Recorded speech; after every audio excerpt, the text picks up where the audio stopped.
આપણે આજે જીરા મચ્છી બનાવીશું.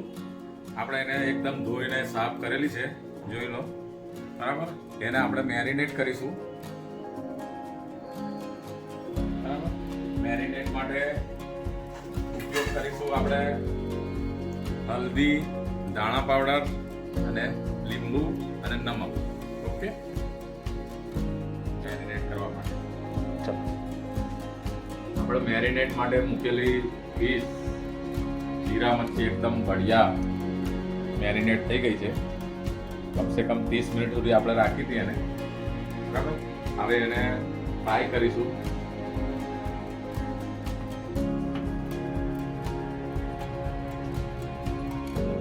ફ્રાય કરતા પહેલા આપણે જોઈ લઈએ મસાલા. એમાં ચોખાનો લોટ છે, આદુ મરચા દાણાની પેસ્ટ છે, ડુંગળીની પેસ્ટ છે, ટામેટાની પેસ્ટ છે અને આપણા શરૂઆતમાં જે બતાવ્યા હતા એ મસાલા.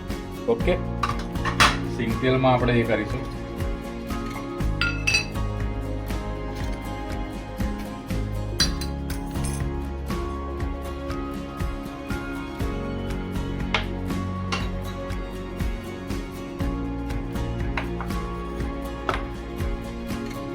પહેલા આપણે ગેસ ચાલુ કરીશું.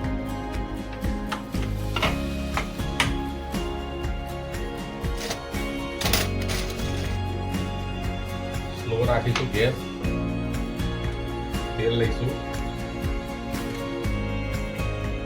3 ચમચી જેવું.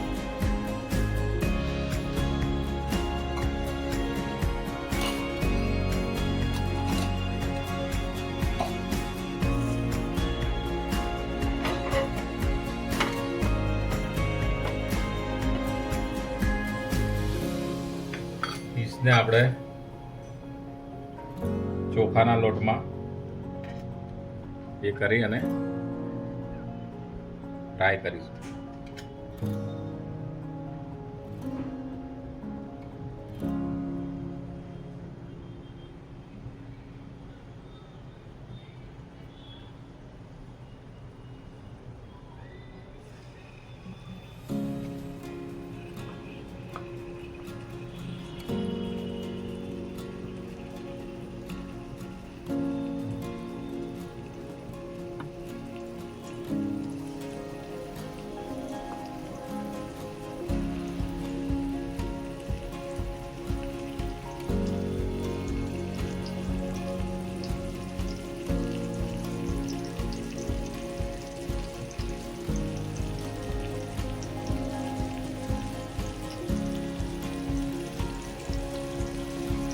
ગેસ આપણે ધીમો રાખીશું.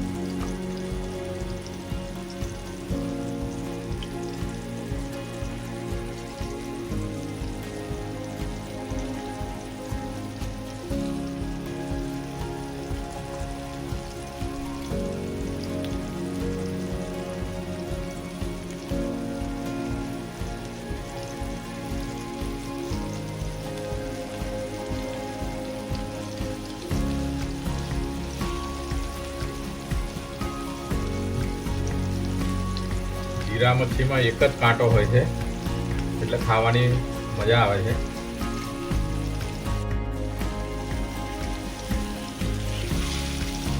પલટાઈ દઈશું.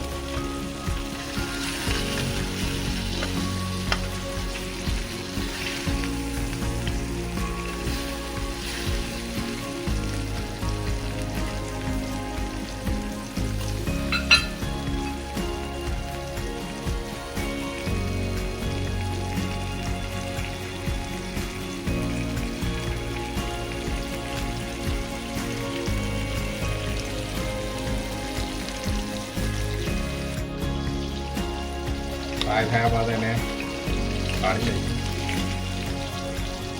પછી આપણે ગ્રેવી બનાવીશું.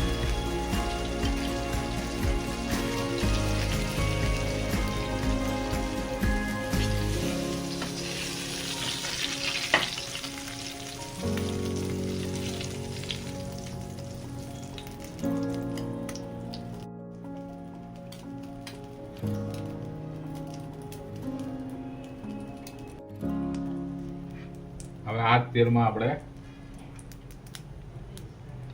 પેસ્ટ નાખીશું.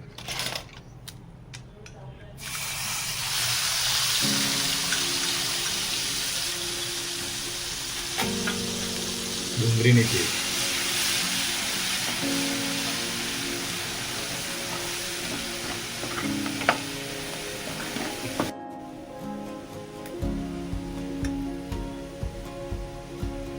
થોડીક લાલ થાય ત્યાં સુધી આપણે સાંતળીશું એને.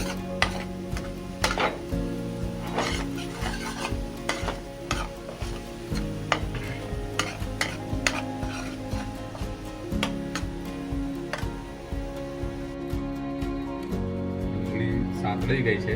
હવે એમાં ટામેટાની પેસ્ટ આપણે નાખીશું.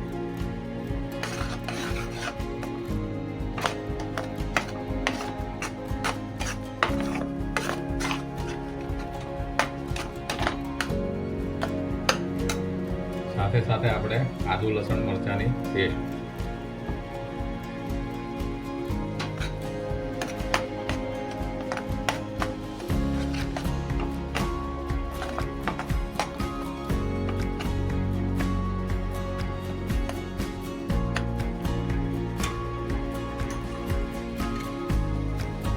સાથે હલ્દી પાવડર, દાણા પાવડર,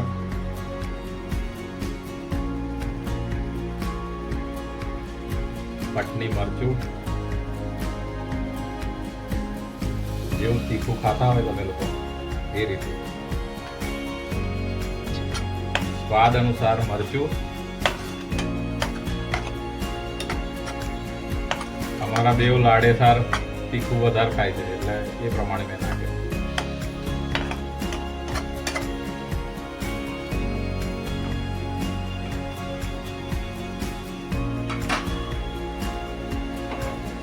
થોડુંક પકાવવા દઈશું મસાલા. 5 મિનિટ સુધી પકાવવા દઈશું મસાલા. 5 મિનિટ સુધી મસાલા સંતળાઈ ગયા છે. આપણે એમાં થોડું પાણી ઉમેરીશું ગ્રેવી માટે અને પછી 5 મિનિટ પાછું રવા દઈશું. અડધો કપ જેવું પાણી ઉમેર્યું છે.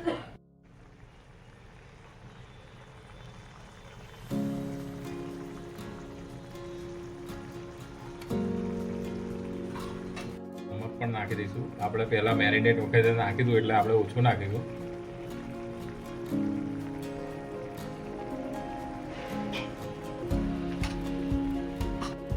એક અડધું લીંબુ આપણે અંદર છોડી દઈશું.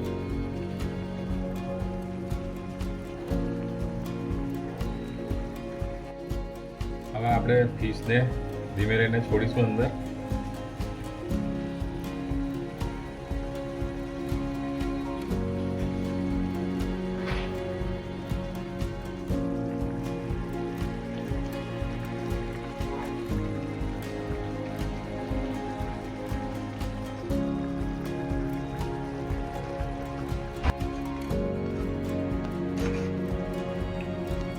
આપણે એને ઉલટાવી દઈશું.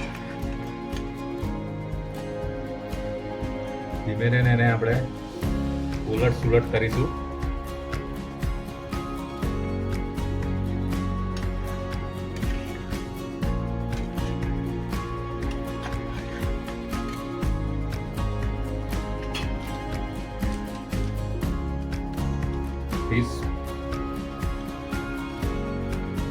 ફિશ ફ્રાય મસાલો છે આપણે એમાં નાખીશું.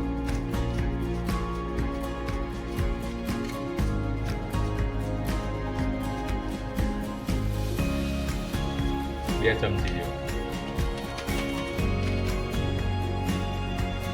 હવે 5 મિનિટ સુધી એને થવા દઈશું. ઢાંકી દઈએ. 5 મિનિટ થઈ ગઈ છે. આપણે એમાં દાણા નાખીશું. એકદમ સરસ ગ્રેવી બની છે. હવે